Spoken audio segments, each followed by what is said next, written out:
Ефтимов Солониново. Одържавач на манастира Свети Архангел Михаил. Манастирът е почнан от 1932. Правила го е дедо ми и баба Мария. Дедо ми се викаше Семион, а баба ми се викаше Мария. Баба ми почина 52 година, дедо почина 57. От 57 почна татко да го държал манастира. Следва да си почина него. А како прво што настанан манастирот, прво е било колалеца бол тука, не на ново место, 50 метра от тука натаму и камен има, што палили светички. Светички што ги палили на тај камен. Тоа не го памте никој, само по доказ може да ви кажем. Тие се биле група гирѓани и сега се многу повечко. Сега се некако околу 70 души. Вола около на дено, на 21 ноември. Тога е дено и тога е го колбат вола. А друго да ви кажам за манастира, тај манастир беше маленко капелка, как да наречам, како оброшништар или тоа време, а сега ова е нов манастир, што е, он е од 1998 година и 9 година, пардон, грешите. 9 година почнан, се до 2002 година. 2002 година му направи освета. Од селото Иново, фала и на сите, тоа е било големи донатори.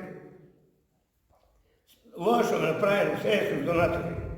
И фрески, и зидан, се. Донаторите не може да ги спомнам, треба да обърнам тетрадката. Јас, они се на мене сите забележени. Като имам неколко души ги памтам, мене, ако ви кажам тия, другите ги ми се повредат, што не ги памтам. Има човек од евро до 1000 евро за ден. Тоа може да кажам. И сега имаме изградено конак много убав, конако почнаваме 2018. 2018 април месец, баш не може да спомням дата, такова беше. И се до днеска сега му пустиме и струя, и врат, и джамо. Ние сме четворица браќа, ама јас сум како најглавниот тука одржавач. Јас сум водам сметка за се.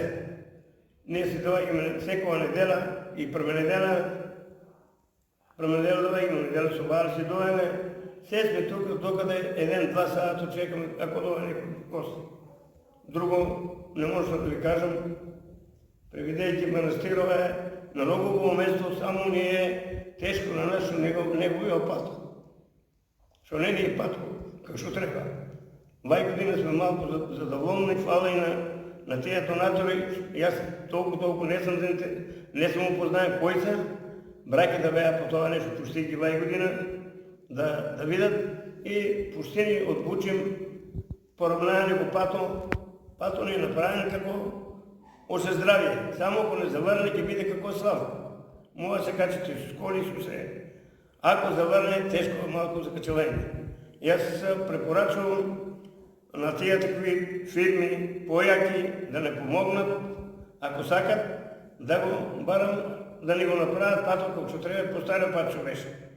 Сега вај пат не е пат, како што треба. Прво може да кажем, на вај камен се го поклонуване воло. Тоа е било, никој не го памте. После е направен манастир от 1932 година и камен е внесен тука да стоя како заклонен блок и защитен от текла.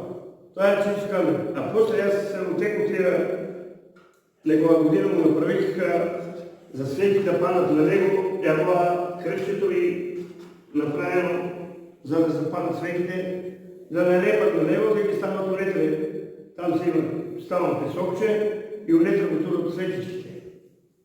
Сите тия што се, кој ги дојде на дело, там се палят светичка. Манастирството беше прво, моја така светичка, што ја гледате, толковко беше. маленко беше. А сега моментално може да ви го покажам. Другата слика е сега. Яво, що е направен сега новото манастирче. Прво, како се удари камен темелник, беше господин Стефан. А освета извърши 2002 година господин Агата Ангел, владиката. Свещеник беше Златко Пореев, моментално тук, от село Виново. Престолцето човек, кръчето ми е подарено от Иро на първомолечен Алексовски. Тия са у Шведска, но не сега ни го кръчето подарено. Вие таковато що ни е направено, правия го сложни браки па. А църтание от уметник от Тони, не може да ги речем как се тия викат децата. Църта цяло иконостас. Цяло манастир от них изфрескан. Естествено е направен от сложни браки. Колко пари коста? Беше 1200 евро. Марки пари. Кореята най-рано и 200 метра е от асфалто доле на Свети Димитрия до тук. Никой не посегледа такова сложни браки го правия на 3 години. С основни средства, лани 2018 ми го прави Вучим, фала му и 2019 пани пустия благодаря изравнане. Много съм задоволен от всите. Само трябва да ли пуша такова по-голяма машина да ни го направят пато, от що трябва да биде. Пато ни е много лошо. Ако малко замерля не може да се качиш пешки, не път да се качиш в машина. Замолям и верската заедница, и хумани фирми, що има се, ако можат да ни помогнат да го направим пато. Това ако бариме и от държавата, начинно да се качим. Ние се качуваме с трактора, но много тежко.